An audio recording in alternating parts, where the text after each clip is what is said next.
Bonjour à tous et bienvenue sur Jurassic Hack. Aujourd'hui, on s'attaque à une machine Hack the Box nommée Granny.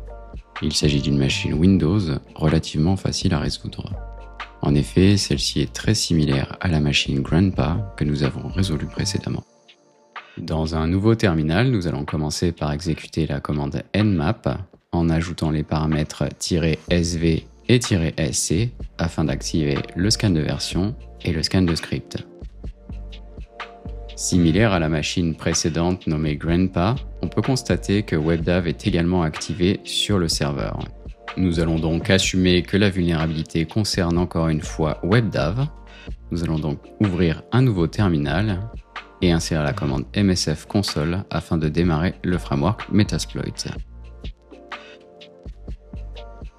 Suite à cela, nous allons faire une recherche sur 2is WebDAV.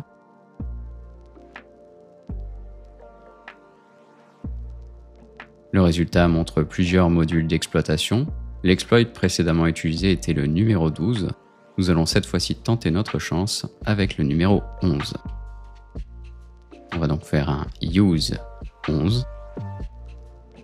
Si l'on insère la commande info, on peut constater que ce module exploite la méthode put en allant écrire un fichier malicieux sur le serveur web. Afin d'utiliser ce code d'exploitation, nous allons faire un show option et valider les paramètres nécessaires à sa configuration. Ici le remote host qui correspond à l'adresse IP de la victime et notre local host qui correspond à l'adresse IP de notre VPN. Une fois le module configuré, nous pouvons le démarrer à l'aide de la commande exploit. Excellent, nous avons obtenu un shell sur la machine. Cependant, dans le cas présent, l'exécution de la commande sysinfo semble générer une erreur. Il peut y avoir plusieurs raisons à cela, notamment l'instabilité du processus dans lequel le meterpreter est injecté. Nous allons donc migrer dans un autre processus. Pour ce faire, nous allons tout d'abord récupérer notre PID à l'aide de la commande getPID, puis lister les processus de la machine à l'aide de la commande ps. Dans le cas présent, nous allons sélectionner le processus 3180 correspondant à l'exécutable davcdata. Pour changer le processus, nous allons insérer la commande migrate-p suivi du nom du processus de destination. Une fois la migration effectuée, nous pouvons tenter une nouvelle fois la commande sysinfo et voir que cette fois-ci tout fonctionne correctement. Cependant, nous n'avons toujours pas de privilège élevé sur la machine.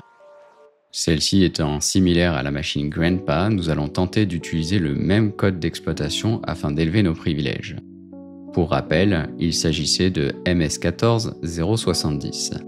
Nous allons donc faire un use exploit/windows/local/ms14070.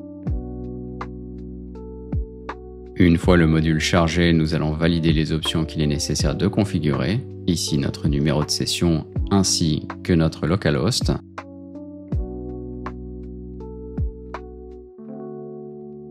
Puis exécuter l'exploit à l'aide de la commande exploit.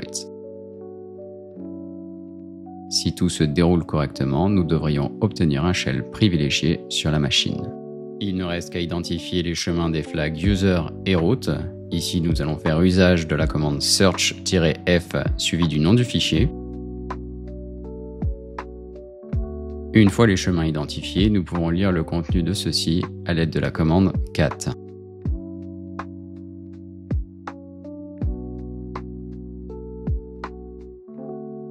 C'est tout pour aujourd'hui, merci à tous de m'avoir écouté. Si la vidéo vous a plu, n'hésitez pas à vous abonner à la chaîne et à laisser un commentaire.